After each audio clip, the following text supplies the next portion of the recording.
It's fluent. Anthony, first of all, I haven't seen you in about a week and a half. How you doing? I'm doing great. I like that you changed my name from Mike to Update. This episode of Midday Update is brought to you by no one, but hey, if anybody's listening, taking sponsorships. Hold on, we got to get sponsorships. What do you mean? It's not update. We're more fluent here. Come I'm on, just we're more saying. I'm fluent just here. saying. The government of Canada. You're the province. What are you? The president of the provinces of Canada? I'm the president of the provinces of Canada, and you don't know this. Over the weekend, I've been contacted about being the new mayor of North America. Well, can you get me a government grant? Like, I what is can it? get you a What's government the grant, use of having but someone in a high position? but I can get you a government grant for the next World Cup in 2026. So send in your proposals, and we'll meet this. But look, how do you like to be Matt Ryan? Blowing the lead in the Super Bowl is one thing. Your team, the Indianapolis Colts, let's begin week 15 of the national. Where's the sound effects of the National Football? Never mind. All You got right. to tell me what effect you want. Well, what effect do you have? I know you got the Ric Flair woo effect. Come on. I got everything here. What do you want? No, that's another ES something or other. Come on, don't Tell a don't Latino. play like that and all that. Okay. So anyway, week 15. Let's start off with Saturday. Where was Saturday? When your team, Indianapolis, let's say it's your team, leading 33 to donut. You're home. You get a coffee. You get a Starbucks. You could go to your McDonald's, get another coffee, get a Big Mac, get a McChicken, get a whatever. It'll probably be 33-21. Game over. 33 nothing turns into 33-33, turns into 36-36, turns into overtime, turns into a loss. Unbelievable. Go ahead, Anthony. How can you go ahead? One, okay, the Super Bowl was worse because it was the Super Bowl versus a regular season game. That being said, are we surprised that Matt Ryan led team blew a big lead? Isn't that his thing? The thing is, we always want to blame the defense. And I get it, because when you're going to look this up in 2 years from now, someone will say Matt Ryan was a terrible quarterback, and they'll be having a debate. And someone will say, no, he won an MVP. He was this, he was that. And they'll look at the stats and they'll say, well, that game, the defense gave up 39 points. And do you know that every quarterback ever whose defense has given up more than 33 points in a game has a losing record? And they'll make that excuse. Yep. You got to stop doing that. There's some context that we're missing here. 33-0. You need to be able to run kind of a slow offense, get first downs, run up the clock. There is no way a team should ever come back 33 points on you. And the defense, the special teams, and all three, the offense, the coaches, all of them need to be ashamed of themselves. But Matt Ryan, listen, fool me once, shame on you. Fool me twice, well, that's shame on me, man. We see there's something there. There's something there. It keeps happening to him for a reason. Can you believe that? Like, unbelievable. Minnesota Vikings coming back and beating the Colts with Jeff Saturday. Poor Jeff Saturday, all right? Poor Jeff Saturday and all that. 39. Why poor Jeff Saturday? Well, because he didn't pay his dues. He didn't come up a coaching tree, and he just got gifted a job. Poor Jeff Saturday. Well, listen to me, Anthony. Is he really a coach? Or is he just best friends of the owner who put him in there for 5 games to see how he's doing? It can't get any worse. And what happens when you give your idiot nephew the keys to your business? He makes you bankrupt. So shame on him. Shame on Jimmer. Say shame on all of them. Yeah, that's it. So let's not. Then we got the Cleveland Browns taking on the Baltimore Ravens. First home game for Deshaun Watson. A snorefest. 13-3 Cleveland. The Browns, of course, Baltimore did not have Lamar Jackson and blah, blah, blah, but no excuses. Go ahead with that one. I'm not surprised that it was a low-scoring game because you've got Deshaun Watson, who's still, listen, it's his second game back after missing 2 years of football. And yes, they've got weapons in Chubb and Hunt and, Amari Cooper, Peoples-Jones. They've got but this, at the end of the day, the Ravens right now have been playing actually pretty good defense as of late. They started off the season not too great, but they've been playing pretty good defense. So a defense going up a quarterback who is in his second game back, first home game, like you said. It's only the second time he's played with these guys again after missing. There's still tons of rust there to knock off. And then that Cleveland defense, which I think is good, going up against. And I know Tyler Huntley played well last year in place of Lamar Jackson, but he's still a backup quarterback for a reason. So going up against a backup quarterback who he still doesn't have any wide receivers. It's not like miraculously Baltimore got wide receivers when Lamar Jackson left, so they still don't have wide receivers. Their running game is good, but who's their number one rusher? Well, that's Lamar Jackson, and he's gone. So I like what J.K. Dobbins did. I think he rushed for 125 yards, and that's great. And Gus Edwards ran for 55 yards, and you had two good defenses with two good running games. It's going to be a low score, and two not great quarterbacks at this point, because Deshaun Watson was a great quarterback. We're going to see what he comes back as in the next few weeks. No quarterbacking, no wide receivers, running games, and good defense. You're going to have a low-scoring game. So I'm actually surprised Baltimore didn't make more of a game of it, but we've probably talked longer than we should have on this game. All right. So, the next game hits home with the Miami Dolphins taking on the Buffalo Bills Saturday night. Orchard Park. There's going to be a monsoon of snow and all that. The game till the fourth quarter, there was no snow, and then it picked up. But the Buffalo Bills coming back and defeating the Miami Dolphins. And I'm going to say this for me as a Bills fan or whatever. Miami impressed till the last maybe 8 minutes of the game. And then Buffalo, Josh Allen did our Josh Allen thing. They kicked a field goal. Buffalo wins. Or they scored the touchdown. They just kicked a field goal. Buffalo wins. Miami again 8-6, and Miami's got to watch out because this Sunday, Christmas Day, they play Green Bay. Green Bay's not out of it. Green Bay, Miami could be a game there. But what did you think of Saturday night's game?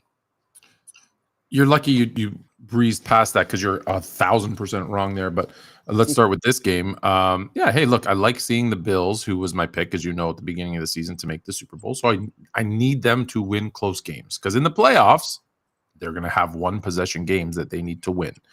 Miami, I think we're starting to see the youth of Miami in the sense that it's a young quarterback, it's a young coaching staff, it's right. Like those are games when you're up late that you should win. Buffalo has kind of gone through it now a couple of times in the playoffs, and they're still not great at it, but they're starting to figure it out that, hey, don't give up. There's always going to be another play.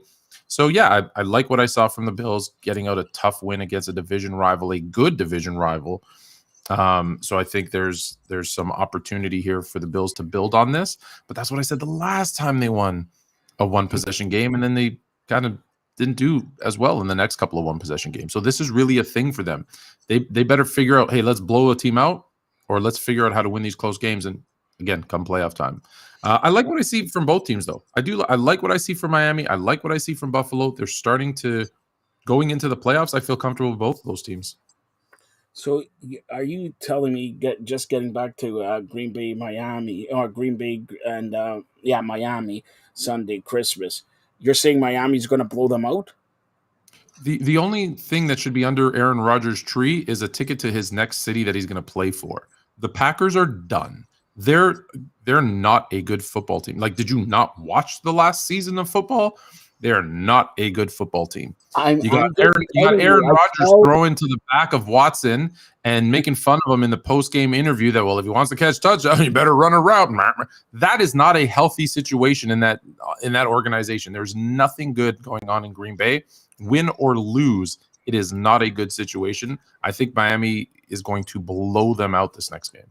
Really? Okay. Well, I beg to differ there. I just smell a little bit something with Green Bay yesterday, and I think he knows it's cheese. It's cheese, Joe. You smell cheese, and it's starting to go rotten. You know what? I'm going to tell you. It's going to come down to the last game of the year, Green Bay, Detroit.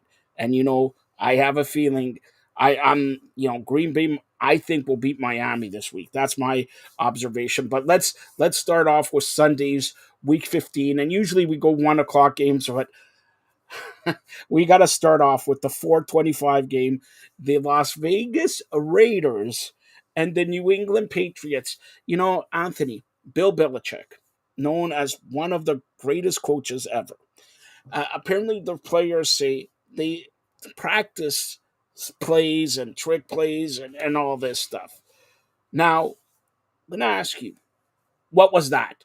The game was tied. They did not, were not losing, was not going to overtime. The game was tied. I have no idea what the hell they were thinking. And listen, that is bad coaching, bad play calling, bad play. Like there is, you can go 33, 33, 33 between the coach, the GM, who's the same person, the play calling, and the player. Like they all have equal blame in what should have been a win against a suspect Raiders team. Like this Raiders team has underperformed this season. And at minimum, you're going into overtime. So, the whole lateral and just it embarrassing. So for all the great things we say about Bill Belichick, we got to give him the blame when things go like this. And a lot of things have happened this season. Not having your coordinators in place and ready to go, just from day one. The personnel, they have issues at every position. There's an issue. That's Bill Belichick. He picks the players. He picks the coordinators. He has full control of that team. And I said it at the beginning of the season, and I said it a little tongue in cheek that this would be his last season. I think I'm wrong. I think he's going to come back because I don't think he wants to end it like this. So, Mac Jones, you got Jimmy G coming back. Maybe Tom Brady goes out of Tampa for a reunited with Bill Belichick and all that. Do you keep Matt Jones or do you go in the offseason looking for a quarterback in the draft, trading for somebody or whatever? Well, listen, they had Drew Bledsoe. Now, granted, they drafted Tom Brady in the 6th round, but I think you're always looking for a quarterback because in today's NFL, and I've said this not once, not twice, I've said this a million times.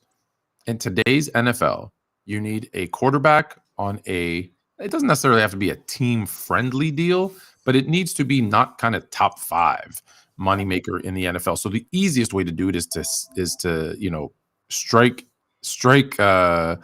hit lightning, strike lightning, hit gold, whatever you want to call it, in their rookie contract, so you can have skill positions around them and a good defense.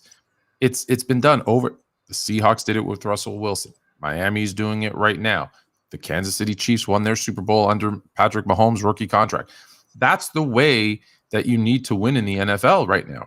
So they're going to figure out Mac Jones real quick. He doesn't look to be that guy. Still early. Still what, year 2 for Mac? Year 2 for Mac Jones or year 3 for Mac Jones? But is there any signs of Mac Jones being that franchise quarterback? I think the answer is no, but it's hard to tell because even a guy like Tom Brady, when he won that first one, had a great defense. This team has shown signs of being a really good / great defense, just not quite good enough there yet. And they're in a very tough AFC. Every single team in the AFC is significantly better. Like when you think about the Patriots' run of domination, with all due respect, your Bills weren't that good. The Jets were horrible. The Dolphins, average at best. Well, now you've got the Jets are actually pretty good. The Dolphins are really good. And the Bills are great. Well, that makes it a lot tougher for Bill Belichick. It was a lot easier when he had 6 wins to start the season. He doesn't have that anymore. So we're going to really see. Maybe he does. Now I'm going to talk myself into it. Maybe he does retire at the end of the season, seeing that it's too tough. Or maybe he takes that job in Miami that they were offering Sean Payton. Yeah, well, and I don't think they're going to get rid of the Miami coach anytime soon since he's done miracles with them, right? Maybe. So not the coach, but I think they offered Sean Payton GM and try to bring Tom Brady in. Yeah, they got fined for it, so maybe that's the next move. So we talked about my team. Let's talk a little bit about your team. So now I'm going to ask you this in all honesty. Do they have a quarterback or not? They have a running back as the quarterback. Like, let's face it. But do they have a quarterback? Yes. I'm going to say yes. And I was hesitant on Justin Fields. I liked him coming into the draft. I didn't know how the Bears would use him when they actually did get him because I had him rated as the number 2 quarterback going into that draft. So the fact that he slipped to the Bears where he did, I think is the fourth quarterback taken. Hey, that was great news for the Bears. My question with every Bears quarterback is, how are the Bears going to screw him up?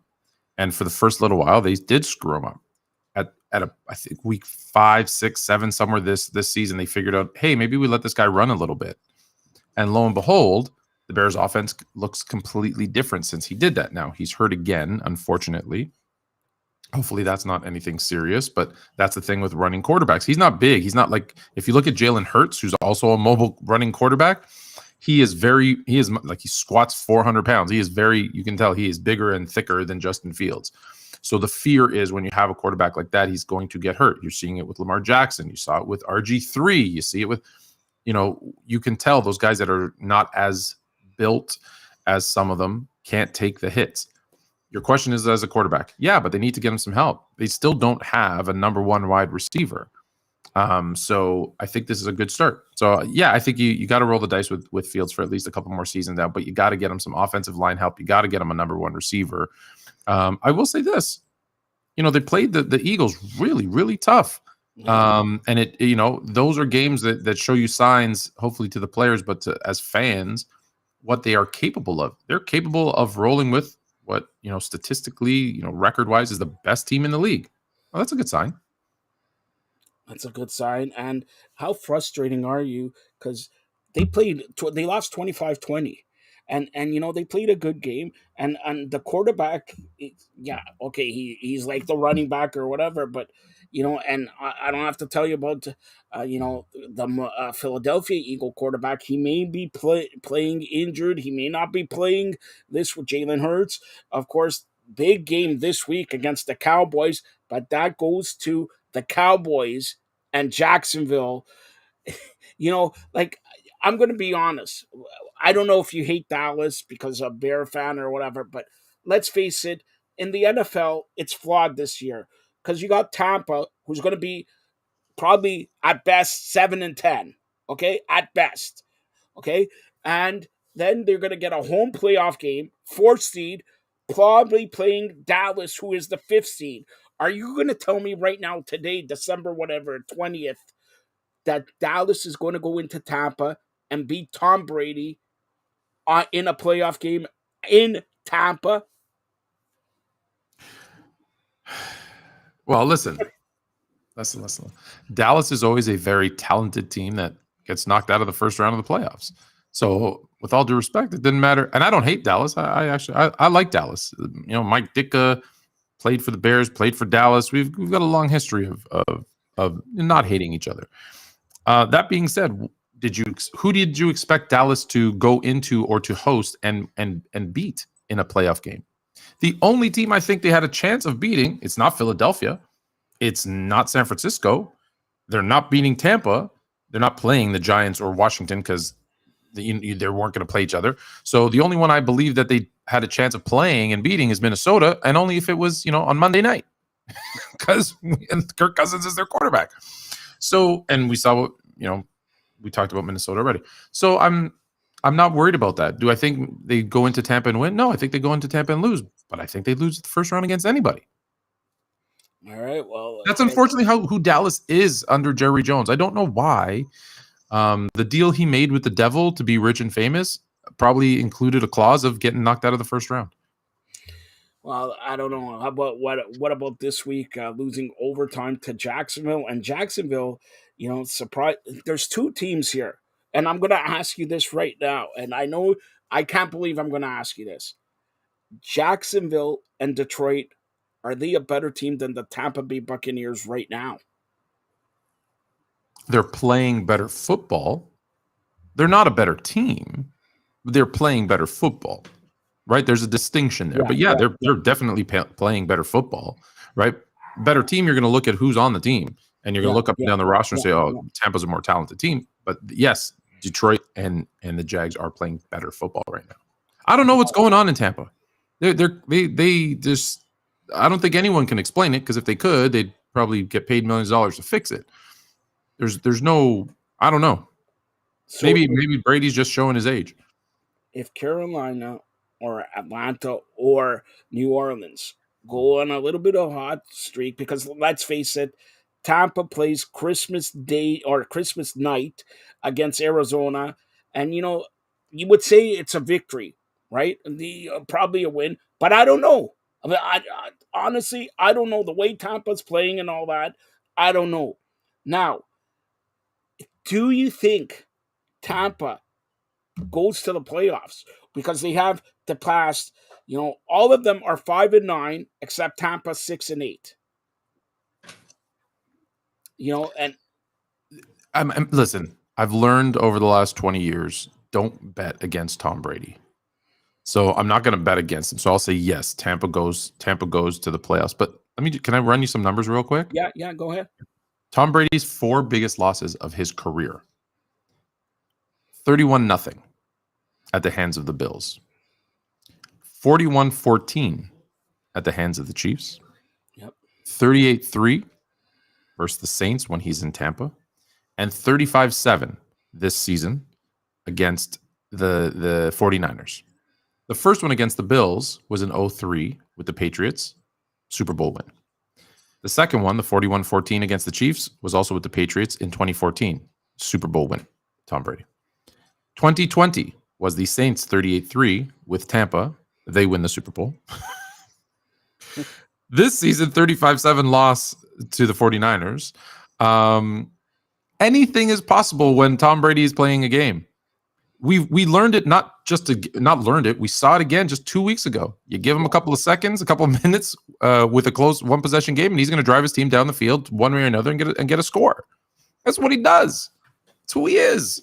So am I going to bet against him to make the playoffs when the people chasing him are the Carolina Panthers, the the New Orleans Saints? Yep.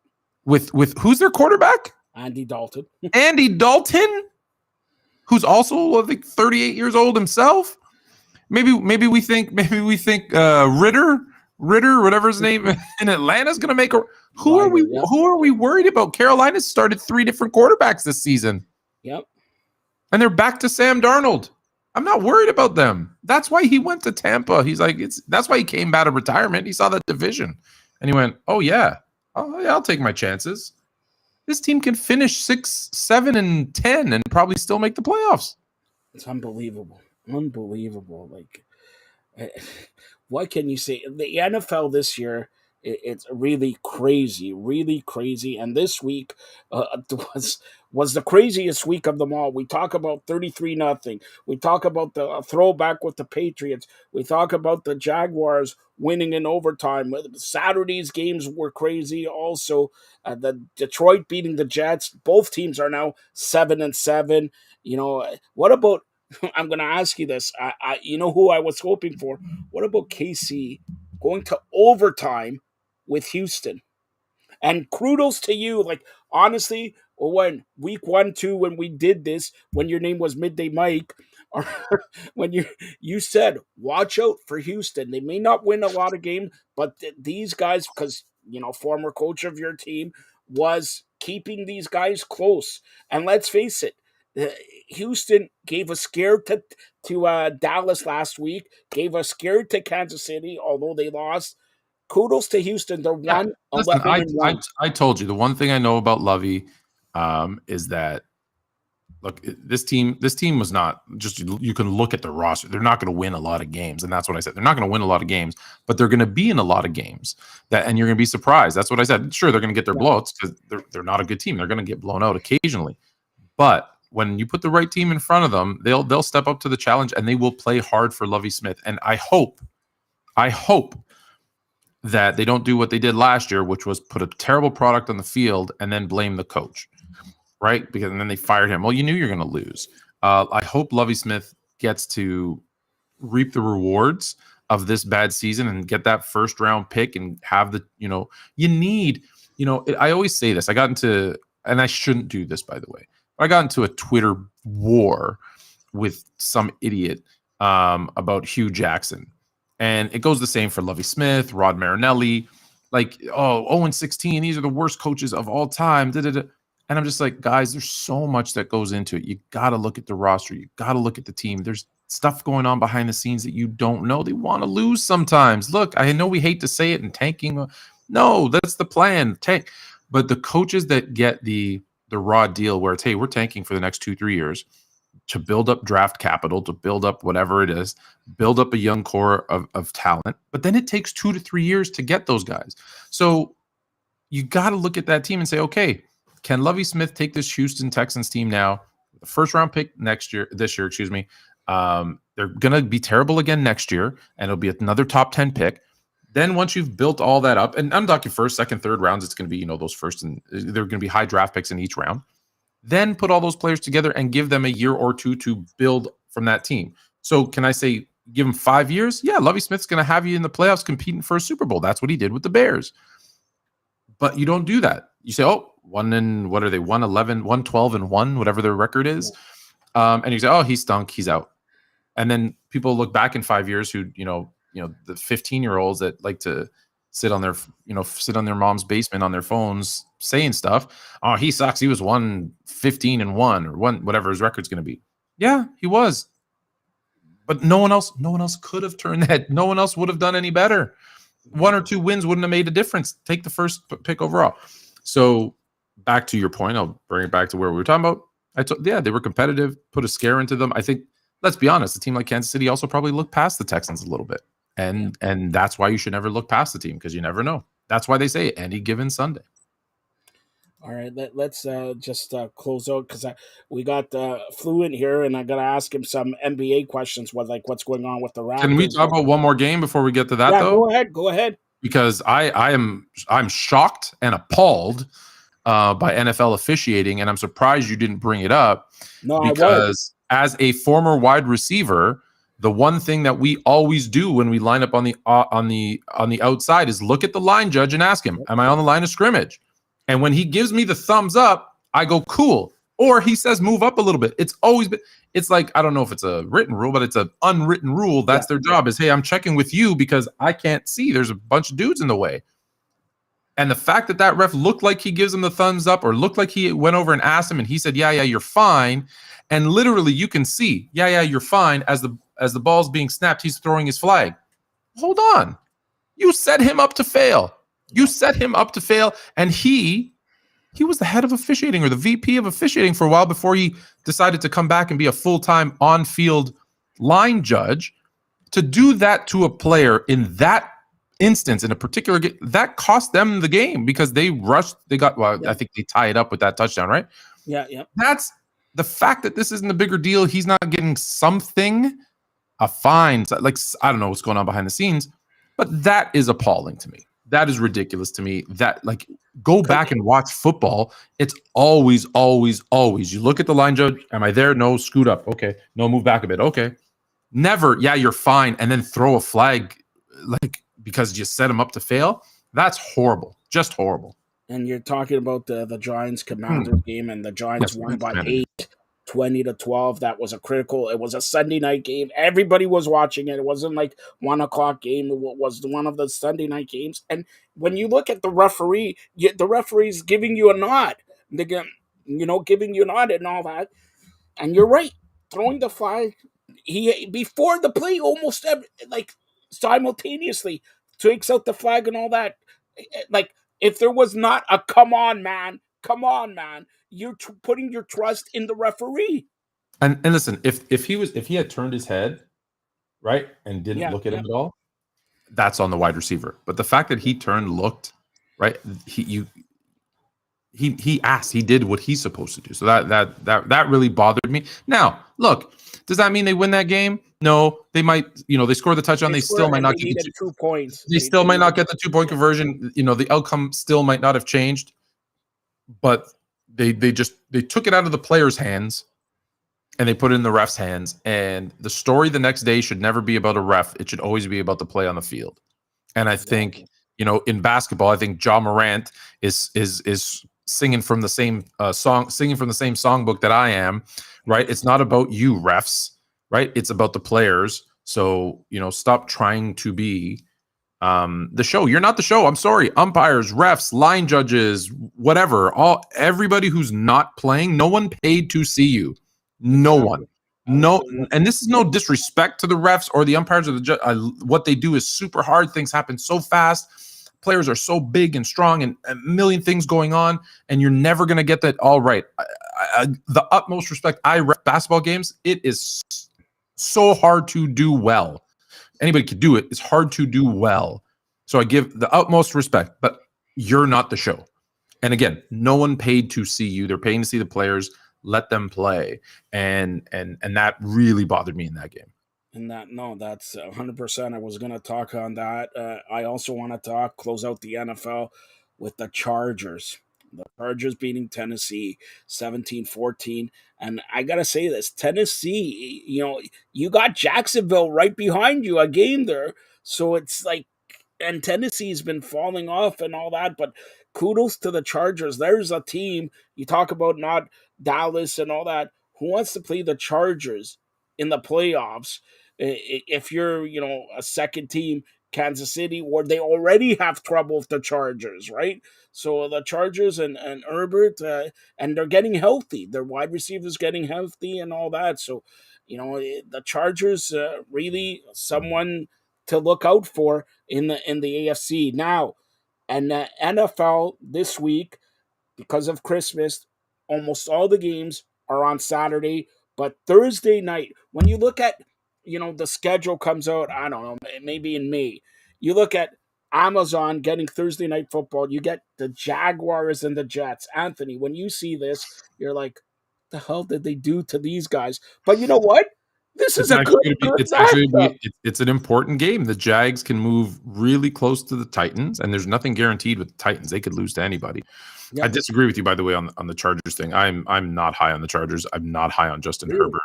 Herbert. This season, I think Justin Herbert's going to be a great quarterback, but I think Justin Herbert. I might as well just say it now. Justin Herbert's going to be this generation's Phillip Rivers. He's going to give you great stats, great performances, great games, and then he's going to give you clunkers. Even in that game, he threw for a bunch of yards. He threw a bunch of time. They got the win. He throws 0 touchdowns and 2 interceptions. It's not like he's, setting the world on fire when it matters the most. I think people anointed him way too fast. And again, I'm not saying he's terrible. He's great. He hasn't done anything yet. He hasn't even made the playoffs yet. And some of that is the team. Some of that is his defense. But some of it is him too. So that being said, yeah, the Jets are fighting for a playoff spot, right? They're 7-7. They're 1 game back of a playoff. The Jaguars are 2 games back of Tennessee with 4 games left. Or 3 games left. Excuse me, with 3 games left. There's an opportunity. Tennessee could lose out. Like there's nothing about Tennessee that tells me they're going to win. So yeah, this is a really important game for both teams. All right, so that's Thursday, Jaguars, Jets, 8:15. But I have to throw this in, Sure, Anthony. I'm throw this sorry. one in. It's going to be a blowout, and you're welcome. No, no, no. Do you want to place a bet, a small shekel, since it's Hanukkah time? Come Why? on. Sure, I'll take the Bills. You take the Bears. No, no. All right, I'll Bills. give you the 9, and I'll give you the 9 points. I'll give you Bill, 10. no, but listen, Bills and Bears. I don't know if it's going to be 10 points. I think the Bills will win by a touchdown, but 10 points a little bit, Well, maybe. we'll see. We'll see because Justin Fields got banged up a little bit. This game means nothing, so Yeah, they might sit him. He wants to play, obviously, but if they sit him, I don't know if it was his throwing shoulder or his other shoulder that he hurt, but they might sit him. And if it's Nathan Peterman, if you recall, Nathan Peterman's first appearance in the NFL was with Buffalo. Buffalo, where he threw like Yeah, 4 interceptions on 5 attempts.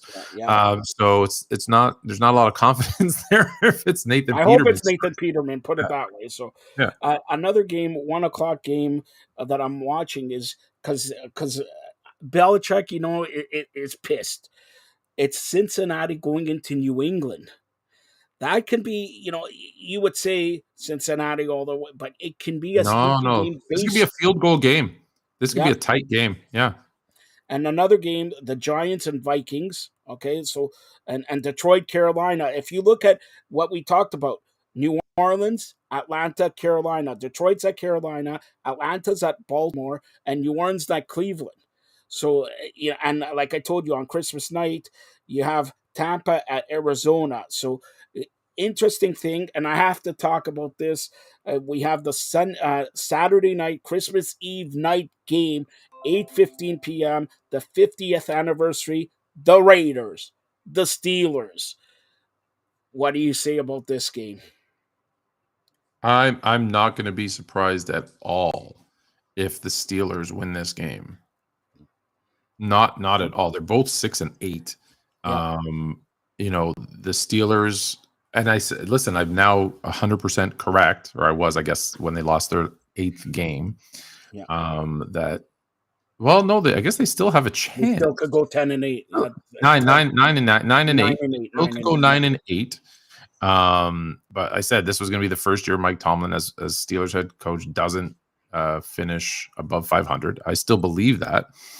But do you have any faith in Derek Carr? Do you have any faith in the Raiders? You know Do you when have any when faith? they Did you luck have out? any faith in Josh McDaniels? Because if you did, it should be gone.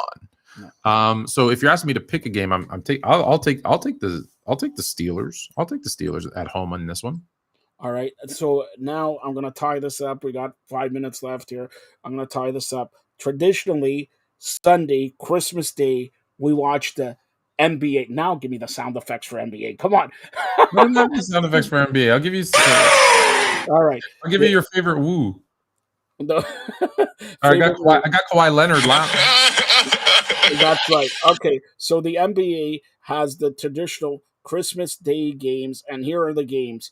Noon, the 76ers, Knicks. 2:30, Lakers, Dallas. 5, Milwaukee and Boston. 8, Memphis, Golden State, now with Steph Curry not there. And then 10:30, Phoenix and Denver. Okay, then the NFL now has Christmas Day games just because it's on a Sunday. We talked about the 1 o'clock game, Green Bay at Miami, Denver at the Rams, and Tampa at Arizona. When you, like I said, when you looked at this schedule at the beginning of the year, Green Bay, Miami, whoa, right? Then Denver with Russell Wilson and defending Super Bowl champions Rams, and then you got Tom Brady going to Arizona with Kyler Murray. Who's going to watch the NFL when you got these games? Philadelphia, New York is going to be a good game. I'm telling you that right now. And Lakers, everybody wants the Lakers to lose on Christmas. You're waiting to see the Lake, and then the game probably at 5 o'clock. It's Boston and Milwaukee. Out of these three games, are you interested in any NFL game, or are you interested more in the NBA? Okay, so if I would, first of all, Dolphins and Packers, I've already told you it's going to be a blowout. You're not going to want to watch it. If I told you Week 15 matchup of the Rams and the Broncos, the defending Super Bowl champs, with Russell Wilson leading the Bronco team that was supposedly a quarterback away, and I told you that those two teams in Week 15 would have a combined 8 wins, you would have said I was nuts. So no one's watching that game because who cares? They're not going anywhere, other than fans of those teams, Yeah, right? yeah. And then you got the Bucks and the Cardinals. 6-8 versus 4-10. You might watch it to see because the Bucks are fighting for a playoff spot again. But if you're not a fan of, you're not watching that. I don't think there's any NFL game that has any interest. Unfortunately, now when they made the schedule, maybe. But when I look at the NBA schedule, and some of them now aren't as good as they would have been, because I would have loved to see the Grizzlies and the Warriors if everyone's healthy, right? John Morant, Steph Curry, like you got it. That's a good. Now that's lost some of its luster. The Lakers and the Mavs. Sure, it's the Lakers. You're going to want to see LeBron James. You're going to want to watch Luka Doncic. I think you're right. The Knicks now are looking pretty good all of a sudden.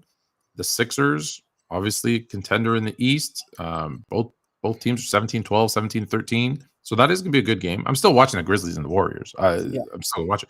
And the Suns and the Nuggets. That's another two top Western Conference teams. Yeah, like you're going to be sitting there watching the NBA, flipping back to the NFL, between, like, luckily there's a lot of whistles in the NBA. So you can be jumping back and forth a little bit, but for sure you're going to be watching more NBA than, and listen, I get it. It's Sunday. Sunday is football, but Christmas Day is basketball. So it does take a little bit of precedence. And Milwaukee and Boston. Oh, and yeah, Milwaukee Boston's gonna be a great game. That goes without saying. Everyone's watching that one. I think that's gonna be, when we get the ratings after the weekend's over, that's gonna be the one that has the most viewership. And don't forget, we'll touch a little bit on Fired Up Live, where you're going to be a guest with some guy who won an award that I don't even know what the award is. Drew Ebanks, Captain Canada. Do you know what the award was or what? Hey, well, he won Man of the Year. I thought I'm the president. Canadian Man of the Year. I thought you gave him that award. Oh, well, no, I wouldn't. I I wouldn't get give him nothing. that. I get nothing. Drew gets plaques and awards. Yeah, yeah. I He's get on nothing. location. He's on point, on location, on whatever. But here's another. When you talk about the NBA, traditionally, are the NFL risking it? This is the first time and next year you're going to play a Friday, a Black Friday game, NFL game, right? Are they risking taking away because the following year Monday Night Football's on a Monday, on Christmas is Monday next year, right? Are they risking alienating the NBA there? No, I don't. Look, this is going to be there's enough viewership to go around. I don't. I think they realize it's just football is just it just happens to fall, right? Like it's going to fall this year on a Sunday, next year on a Monday, and then when's the next time that Yeah, Christmas is going to be on a Sunday? Like it's going to be six um, years later, probably 6 years six. later. Okay, so there you go. So no, I don't think it's a big deal. All right, as we sum up midday update, okay, Mike, get it? Mike wants your pick of the week so far. Early pick of the week. Early pick of the week. NFL pick of the week. Yeah, Any game? any game. Hopefully you go with BILLS. That's the easy one. Bills over the Bears. That's an easy one. How about this one? I'll give you the upset of the week. Okay. I got Bills over Bears as a lock, and I'll give you the upset of the week. The Texans upset the Titans and make that AFC South even a little bit more interesting because let's say the Jags beat the Jets. The All right. Jags beat the Jets on Thursday night. Houston beats Tennessee and makes the AFC South really interesting. So and now we'll go back to basketball as we close it out. And we're based out of Toronto, okay? What is going on with the Raptors? And we saw you, Jerry, and you saw this on maybe ESPN or whatever. Every time there's a 5 or 6 game losing streak, the next time he makes a major trade. Do you expect in the next 2, 3 weeks, let's say beginning of the year?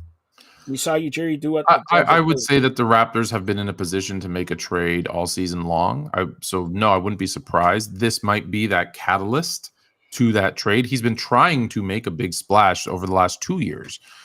So let's be clear. Whether something happens or not, Masai is on the phones working something.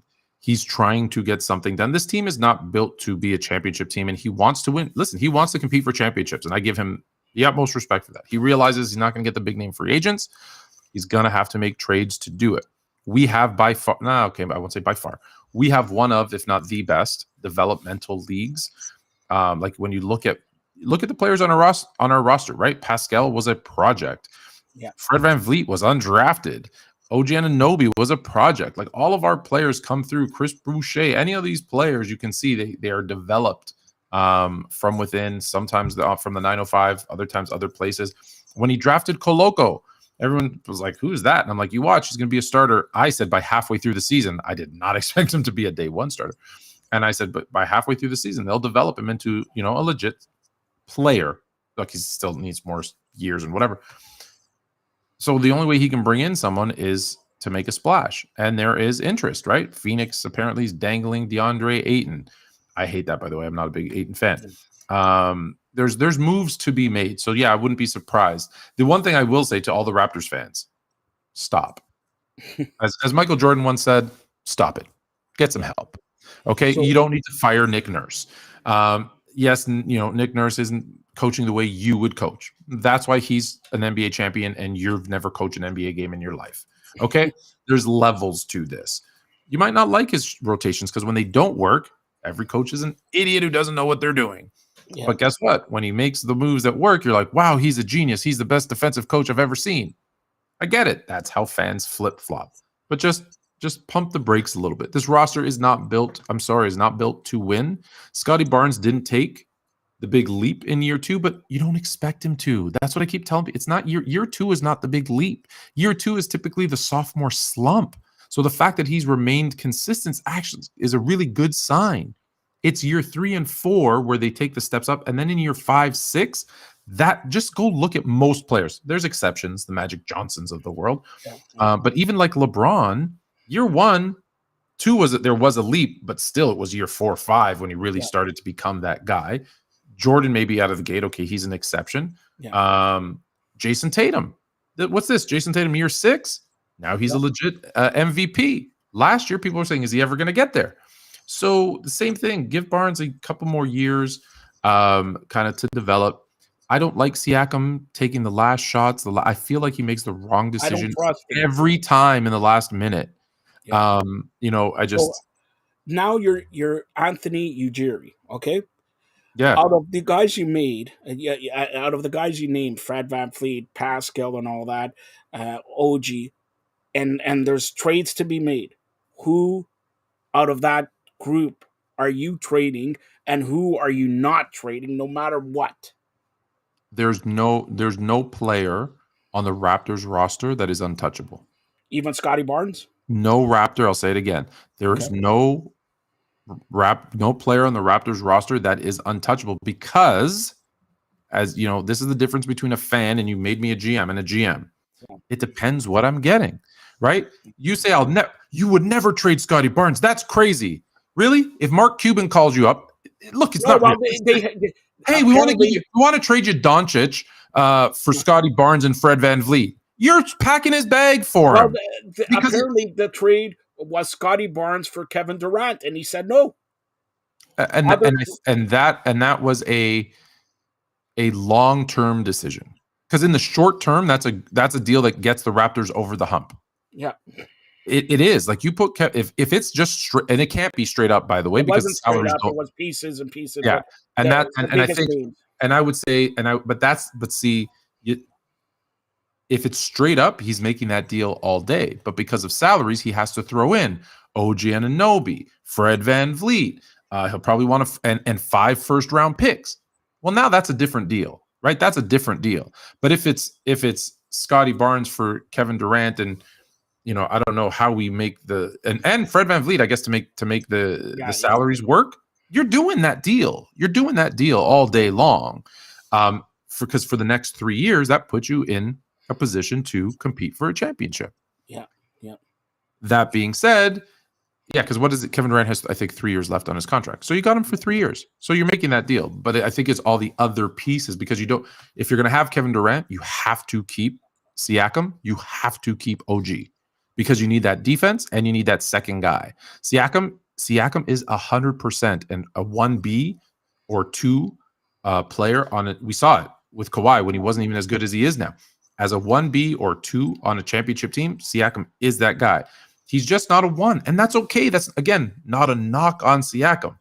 It's just he's not that level, right? He's all NBA, 3rd team last year, like deservingly so. He's just can't be your best player on a championship team. All right, so I just want to say as we close it out, happy Hanukkah to all the Jewish fans out there. Best of the season. Christmas is coming, all that. I also want to say to Anthony K, for people who know, he is a coach of an under 10 group, and first time ever in a tournament.